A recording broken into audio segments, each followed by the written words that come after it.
है और ये बहुत इंपॉर्टेंट क्वेश्चन है वाला, क्योंकि ये एनसीईआरटी का क्वेश्चन है और कई बार आया हुआ है, क्वेश्चन रिपीटेड है।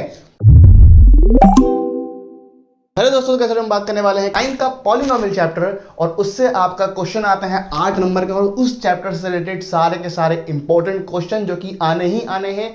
आज की वीडियो हम करेंगे और सिर्फ इन क्वेश्चन को करके चले आना, आपके 8 नंबर पक्के हो जाएंगे। ठीक है, इसको याद से कर लेना। सारे क्वेश्चंस की बात करेंगे। ये अलजेब्रा का पहला चैप्टर है। अलजेब्रा के सबके 2 चैप्टर होते हैं, एक आपका ये और एक है लीनियर इक्वेशन इन 2 वेरिएबल, जो कि नेक्स्ट वीडियो में हम बात करेंगे। बट अभी बात करते हैं पॉलिनोमियल के बारे में और पॉलिनोमियल के सारे इंपॉर्टेंट क्वेश्चंस की बात करेंगे। तो पहला क्वेश्चन जो कि पूछता है और बहुत ही इजी क्वेश्चन जो कि है, what is the degree of the polynomial. कोई भी पॉलिनोमियल आपको दे देगा, उसकी डिग्री आपसे पूछी जाएगी। जैसे कि यहाँ क्वेश्चन दे रखा है, इसको सॉल्व करने के बाद जो भी डिग्री आएगी आपको बतानी पड़ेगी और ये आपको 1 मार्क्स का क्वेश्चन आपको मिल जाता है। उसके बाद सेकंड क्वेश्चन जो पूछता है हमेशा वो है classify which is linear, quadratic and cubic polynomial. तो आपको ऑप्शन मिल जाएंगे, इसके अंदर कुछ भी ऑप्शन हो सकते हैं, बट यहाँ पर एग्जांपल दे रखा है मैंने कि ये ऑप्शन आपको दे दिए गए हैं और इसमें आपको देख के बताना है कि कौन सा लीनियर है, कौन सा क्वाड्रेटिक एंड कौन सा पॉलिनोमियल क्यूबिक है। ये देख के बताना होता है। 1 मार्क्स का क्वेश्चन होता है।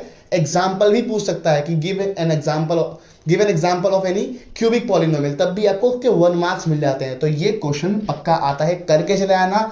उसके बाद थर्ड टाइप ऑफ क्वेश्चन जो कि आता है वो है find the value of polynomial. आपको एक पॉलिनोमियल देगा, जैसे कि यहां पर एक दे रखा है, और कोई एक वैल्यू देगा x की, जैसे यहां पर लिखा है x = √2। आपको ये वैल्यू पुट करके वैल्यू निकालनी होती कि इस पॉलिनोमियल की वैल्यू क्या है। ये क्वेश्चन भी 1 या फिर 2 मार्क्स में आ जाता है, तो इसको जरूर प्रिपेयर कर लेना।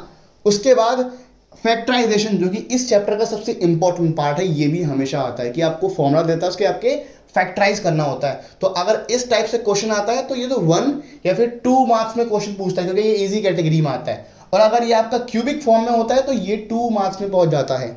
और अगर इतनी बड़ी इक्वेशन बन के आती है वो भी क्यूबिक, तो ये 3 मार्क्स में आता है। तो फैक्टराइजेशन बहुत इंपॉर्टेंट है, सीख लेना, क्योंकि एक क्वेश्चन इससे जरूर आएगा। तो ये तो 2 मार्क्स का है, तो 3 मार्क्स का, काफी इंपॉर्टेंट होता है। उसके बाद है 5th क्वेश्चन जो है find the value of m। इस टाइप से भी क्वेश्चन आ सकता है और ये रिप्लेस हो सकते हैं। जैसे कि यहाँ पर क्वेश्चन लिखा है 3rd और 4th, तो इन 3rd और 5th इन दोनों में से एक ही आएगा।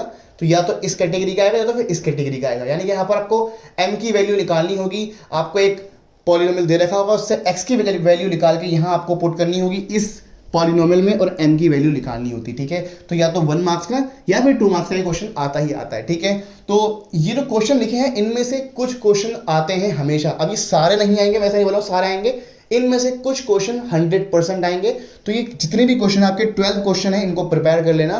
तो इनमें से गारंटी देता हूं कि 6 क्वेश्चन, आधे क्वेश्चन आपके जरूर आएंगे। ठीक है, हर साल आते हैं। ठीक है, ये मैं अपने एक्सपीरियंस से बोल रहा हूं, 6 साल पढ़ाते हुए हो गए हैं और अपने एक्सपीरियंस से बोल रहा हूं कि ये हमेशा क्वेश्चन आते ही आते हैं। उसके बाद है 6 क्वेश्चन जो कि है एक्सपेंड बाय यूजिंग आइडेंटिटी। तो आइडेंटिटी की हेल्प से आपको इसको एक्सपेंड करना है। ऐसे क्वेश्चन 2 से 3 मार्क्स के पक्का आते हैं और ये जरूरी नहीं कि यही नंबर हो, कुछ और भी यहाँ पर हो सकता है। तो आपको सारी आइडेंटिटी याद कर लेनी है और कैसे उसको एक्सपेंड करते हैं तो कैसे फैक्टराइज करते हैं ये भी सीख के चले जाना। उसके बाद है 7 जो कि है फैक्टराइजेशन का टॉपिक। तो अगर ऐसे क्यूबिक में फॉर्म में आता है तो जैसा आपको मैंने ऊपर बताया, तो ये 2 मार्क्स में क्वेश्चन पक्का आता है। ठीक है, मैंने यहाँ पर 4th क्वेश्चन भी सेम यही बताया है और सेम इसी कैटेगरी का क्वेश्चन आ जाता है।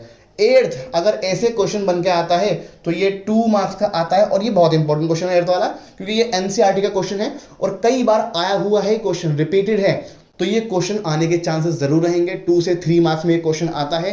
उसके बाद हम बात करते हैं नेक्स्ट क्वेश्चन की, जो कि है using suitable identity find the value of this number. तो आपको ऐसे नंबर्स की वैल्यू फाइंड करनी होती है या फिर इसकी वैल्यू फाइंड करनी होती है। और ये क्वेश्चन सेक्शन डी का क्वेश्चन है, जहां पर 3 या फिर 4 मार्क्स का क्वेश्चन हो जाता है। ठीक है, तो ये लास्ट में आपको क्वेश्चन मिलता है और जस्ट कुछ नहीं करना होता है, आइडेंटिटी लगा के सॉल्व करना होता है, इसको करके चले जाना।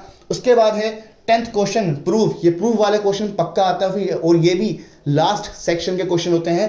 जैसे कि यहाँ पर है, तो ये 3 से 4 मार्क्स का क्वेश्चन ये आता है कि prove x³ + y³ + z³ - 3xy। उसको ये प्रूफ करना होता है या आप करके चले आना। इवन मैं तो कहूँगा कि इसको रट कर चले आओ पूरा, ये कंफर्म एग्जाम में आता ही आता है। और ये नहीं, इसके जैसा एक और भी है, वो भी आ सकता है, तो दोनों को प्रिपेयर कर लेना। और तीसरा जो ऑप्शन है वो है ये आइडेंटिटी का, यानी कि x³ + y³। ये भी एग्जाम में आ जाता है, तो इसको भी कर लेना।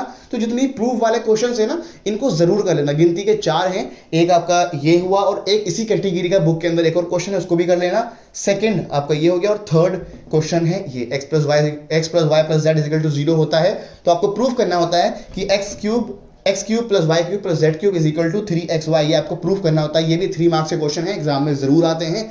तो ये सारे क्वेश्चन बहुत इंपॉर्टेंट है, इनको अगर कर लोगे तो आपके ये 8 नंबर कहीं नहीं गए हैं, सारे आपके 8 नंबर पूरे हो जाएंगे। और इससे पहले हमने चैप्टर 1 के इंपॉर्टेंट क्वेश्चंस की बात की थी, जिसमें से आपका चैप्टर 1 में से 10 मार्क्स के क्वेश्चन आते हैं, तो 10 मार्क्स वहां से, 8 मार्क्स यहां से, 18 मार्क्स आपके ये हो चुके हैं। बाकी आने वाले चैप्टर्स की वीडियो की हम आगे डिस्कस करेंगे, तो आप जरूर चैनल को सब्सक्राइब कर लेना। और आपको सारी वीडियोस चाहिए तो प्लेलिस्ट भी चेक कर लेना, आपको वहां पर सारी वीडियो मिल जाएंगी। तो होप आपको वीडियो पसंद है तो वीडियो को लाइक कर देना, साथ में चैनल सब्सक्राइब भी कर देना। अगर आपको इसके बारे में और जानना है तो आप मुझे कमेंट कर सकते हो, ताकि मैं उस वीडियो बना पाऊँ। तो मिलते हैं आपसे अगली वीडियो में, तब तक के लिए all the best, thanks for the watching and piece.